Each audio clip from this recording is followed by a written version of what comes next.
and allowed them to problem solve as a group. This is just another reason why they are known as the ocean's top predator. Their scientific name is Orcinus orca. Their common name is killer whale, and each of these 5 whales has their own personal names. Takara, Sakari, Kamea, and joining us right here, Kayukit and Tuar. Kamea is the youngest member of our pod, at just 6 years old, and her mother, Takara, is the oldest, at 29 years old. Takara is also the matriarch of our pod, which means she's the leader. Tómale una foto. These whales trust us, and they take an active role in their own health and well-being. Through the use of positive reinforcement training techniques, we can teach them husbandry, or healthcare behaviors. And here to demonstrate just a few of these crucial behaviors, we have Mary and Kristen. Now over here on this side of the stadium, Mary is with Tuar, and she is demonstrating one of the very first husbandry behaviors that we teach the whales. This behavior is known as a fluke present, or a tail present. Not only does this position allow us to see the entire whale's body, but it also gives us easy access to the shallow veins on the white undersides of their tail flukes. Now, at least once a month, or whenever we need to, our veterinary staff can come and collect a blood sample from those veins, and the whales are conditioned to remain calm throughout the entire procedure. Now, you may have noticed that Mary was giving Tuar a tail massage, and now she's massaging his pectoral flippers. Killer whales have very sensitive skin, and this is just one of the ways that we can develop strong relationships with each one of them. Now, over on the other side of the stadium, Kristen is with Kayukit, and they're going to demonstrate another important diagnostic in the health and well-being of killer whales. And that diagnostic tool is their weight. Now, in one of our back pools, we have a killer whale-sized scale, and we can ask them to slide their entire body out onto that scale, like Kayukit is demonstrating now.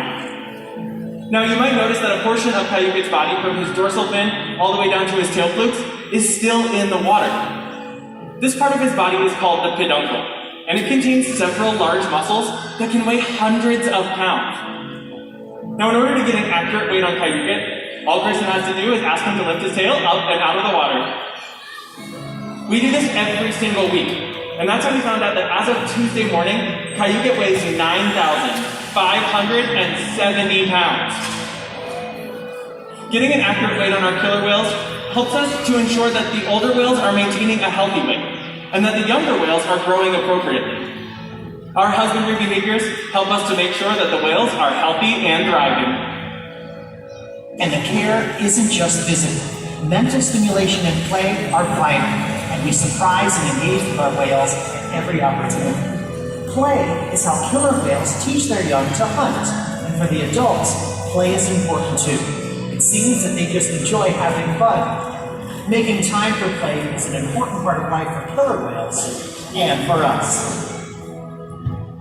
Observation and mimicry play a critical role in the life of a killer whale.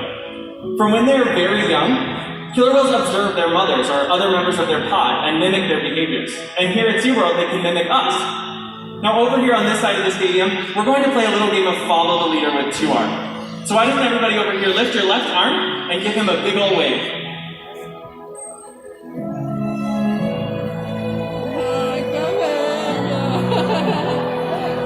Great job, everybody. As you can see, Tuar is paying close attention to you. Killer whales have excellent eyesight, both above and below the water, and we often see them spy hopping, or even jumping completely out of the water to get a better look around. With your help, we're going to demonstrate this with a behavior known as a sighting bow. So once again, we're going to use our left hand, but we're going to point at Tuar this time, and now you're going to throw it across your body like you're doing the disco. Ready?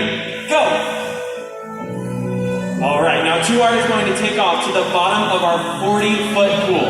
And in just a moment, he's going to launch himself up and out of the water, right in the center.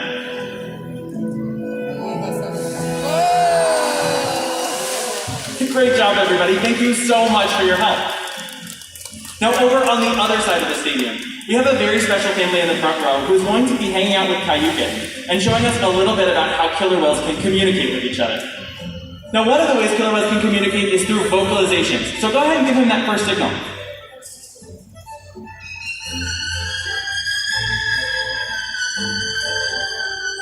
Great job, you guys. Did you hear that? Now, another way that killer whales can communicate is by launching themselves out of the water and smacking various body parts on the surface of the water. We're going to demonstrate that with a behavior known as a breach. So go ahead and give in that second signal now. Very nice. Now, did you all know that sound actually travels 4 to 5 times faster through the water than it does through the air? When Cayucit launches himself into the air and hits the surface of the water, he's going to make a sound that can be heard 4 miles.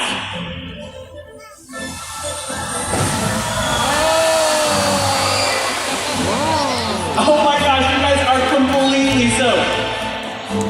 Thank you all so much for helping us demonstrate that killer whales can communicate by jumping out of the water and making a huge splash.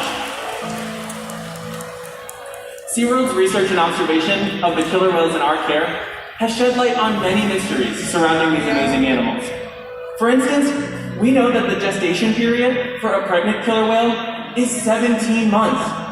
That's information that's impossible to obtain in the wild. Some information, however, can only be gained through field research.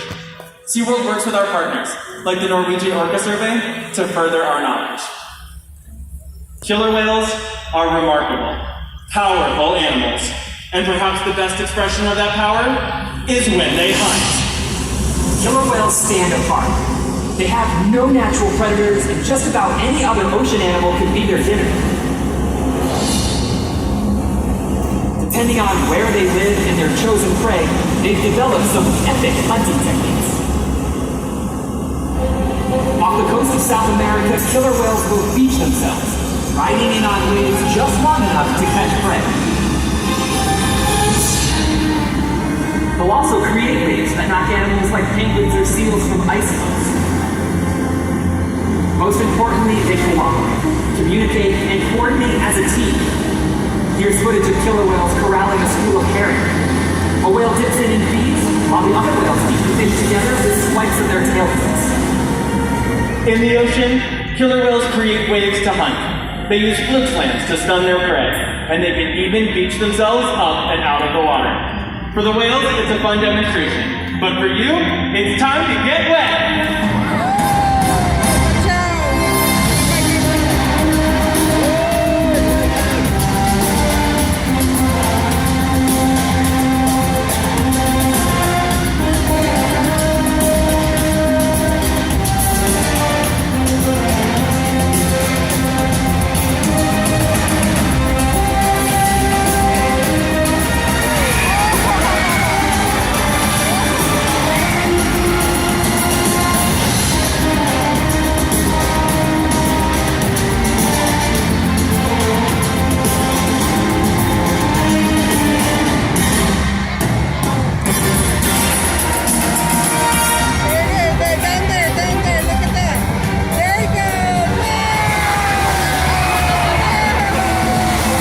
Look at that.